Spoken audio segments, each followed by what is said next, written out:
Okay, here it is, the day after the blizzard. I'm not sure what time it stopped snowing.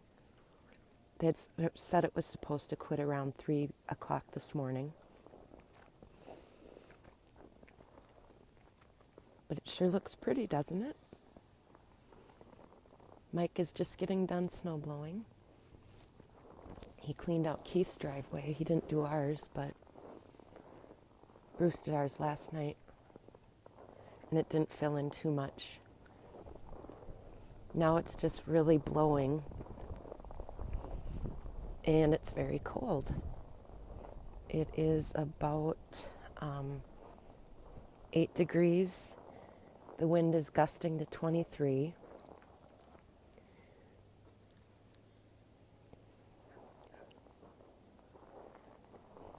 So the wind chill, they said it feels like about 10 below.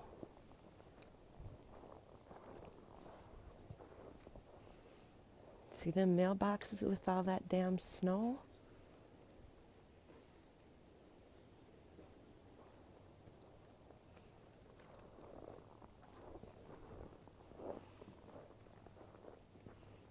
There's